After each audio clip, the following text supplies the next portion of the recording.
어제 말씀의 내용은 사가랴가 성령의 충만함을 입고 예수님의 사역과 침례 요한의 사역에 대해서, 그리고 구원자로 오신 예수님의 그 구원에 관한 내용을 말씀하신 내용이었고요. 오늘은 1월 7일 금요일 말씀 누가복음 2장 1절부터 7절까지 말씀입니다. 내용은 하나님의 나라의 왕이시며 하나님의 아들 예수 그리스도의 탄생에 관한 말씀입니다. 본문 말씀 함께 읽겠습니다. 시작. 그때에 가이사 아구스도가 영을 내려 천하로 다 호적하라 하였으니 이 호적은 구레뇨가 수리아 총독이 되었을 때에 처음 한 것이라. 모든 사람이 호적하러 각각 고향으로 돌아가매 요셉도 다윗의 집 족속이므로 갈릴리 나사렛 동네에서 유대를 향하여 베들레헴이라 하는 다윗의 동네로 그 약혼한 마리아와 함께 호적하러 올라가니 마리아가 이미 잉태하였더라. 거기 있을 때에 해산할 날이 차서 첫 아들을 낳아 강보로 싸서 구유에 누였으니 이는 여관에 있을 곳이 없음이로라. 아멘.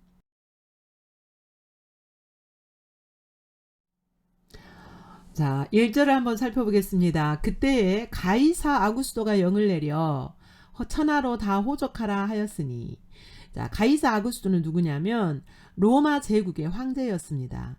이 아구스도라는 뜻은 무엇냐면은 신의 아들이라 라는 의미가 있다고 합니다.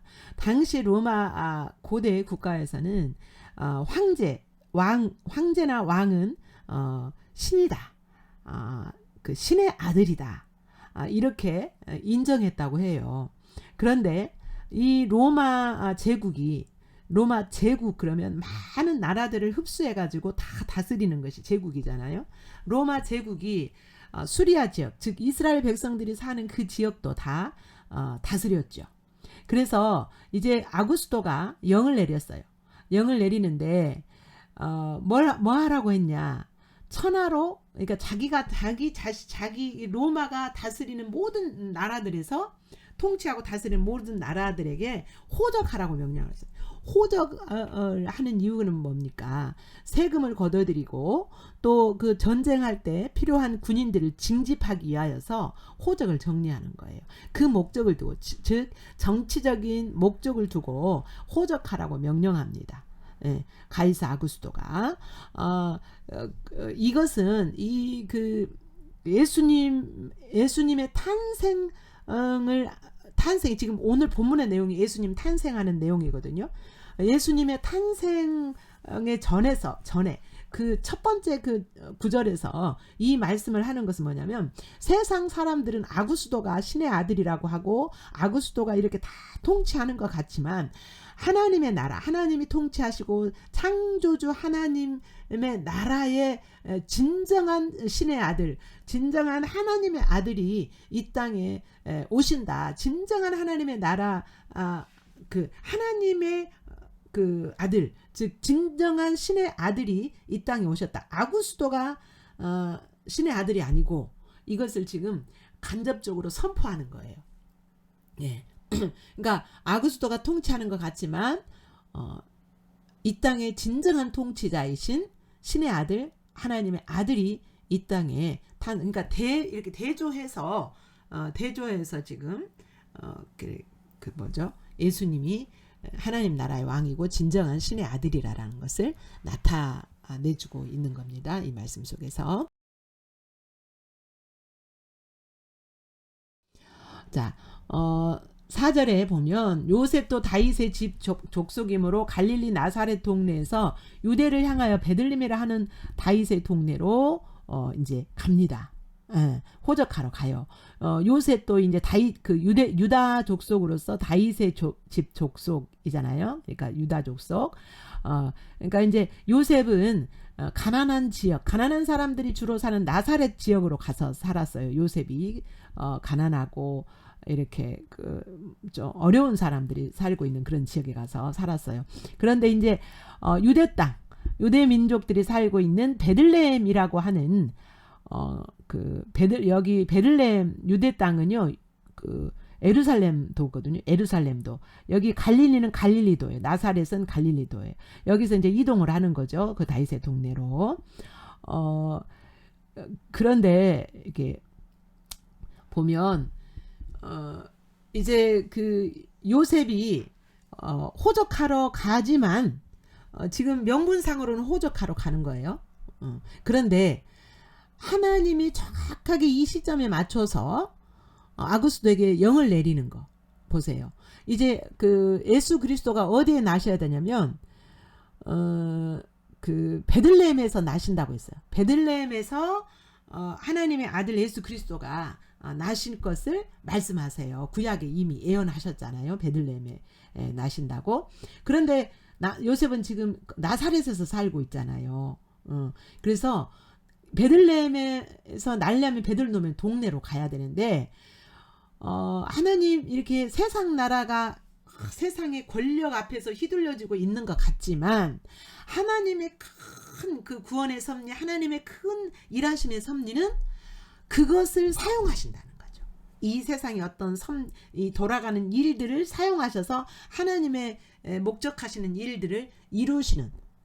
그러니까 진정한 뭐 아구스도가 영을 내리는 것 같지만 하나님이 그 모든 세상을 주관하고 계시는 것을 우리가 알 수가 있어요. 세상에 어떤 일들이 막 이렇게 이렇게 휘몰아쳐고 막 큰 일들이 오고 해서 우리가 힘들고 어려운 것 같지만 그 일들 속에서조차도 하나님은 주관하시고 하나님 목적하시는 일들을 이루어 가시는 것을 볼 수가 있습니다. 예, 이제 요셉이 다윗의 동네 베들레헴으로 갔어요. 예. 7절에 봅니다. 첫 아들을 낳아. 첫 아들이 누굽니까? 요셉의 첫 육신적인 그 첫 아들이 예수 그리스도죠. 예수 그리스도를 낳아가지고 강보에 싸가지고, 강보는 아기들이 포대기죠. 싸가지고 구유에 누웠어요. 구유는 뭡니까? 말구유, 구유. 그 구유는 뭐예요? 말밥그릇이 말밥그릇. 예. 말밥그릇에 누였어요. 아기 예수를. 이는 여관이 있을 곳이 없었어요. 가난해서인지 늦게 도착해서인지 그건 알 수 없지만, 성경에 안 나와 있으니까 알 수 없지만 방이 없었어요. 들어가서 유숙할 방이 없었어요. 그래서 이제 그 마국간에서 깃들여서 있는데 거기에서 해산날 날이 다가와가지고 거기서 아기를 낳은 거예요. 그래가지고 누일 곳이 없으니까 말구유에 누인 거예요. 아기 예수님을. 그런데 말구유에 누이셨다는 것은 아주 낮고 천한 곳. 그리고 인간이 마귀의 조종을 받고 마귀가 미혹하는 대로 죄악에 사로잡혀 살면 마치 짐승하고 똑같아요. 짐승하고 똑같은 그 인간에게 양식이 되었다는 거죠. 양식. 그것을 의미하기도 해요. 영적으로. 그래서 예수님이 짐승과 같이 돼버린 죄악된 인간에게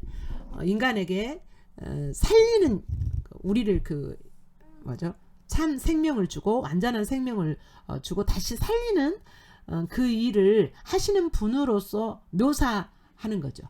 그렇게 상징적으로 말구유에 누우셨다. 그냥 말구유에 그렇게 누웠지만 그것을 의미하는 거죠. 예.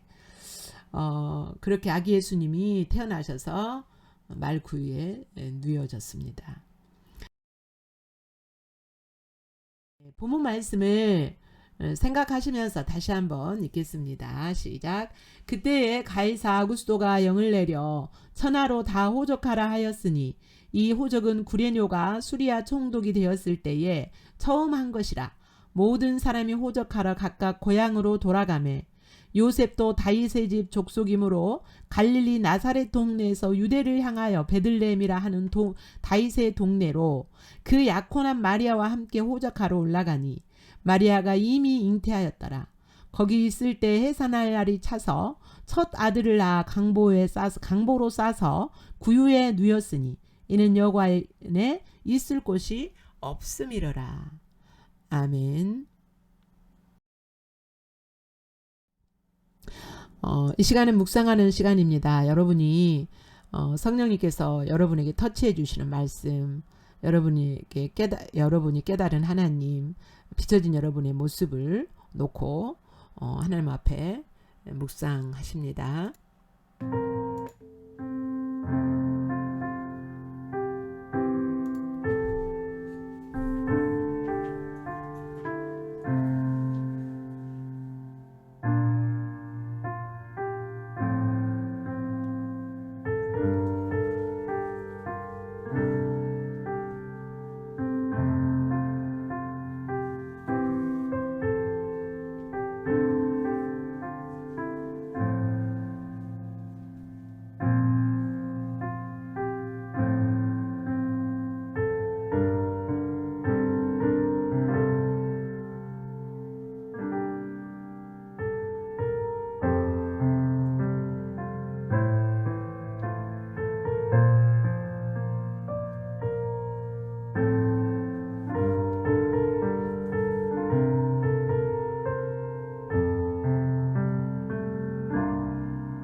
지금은 여러분이 묵상하다가 하나님께서 여러분에게 반응하기 원하시는 내용을 기록하시는 시간입니다.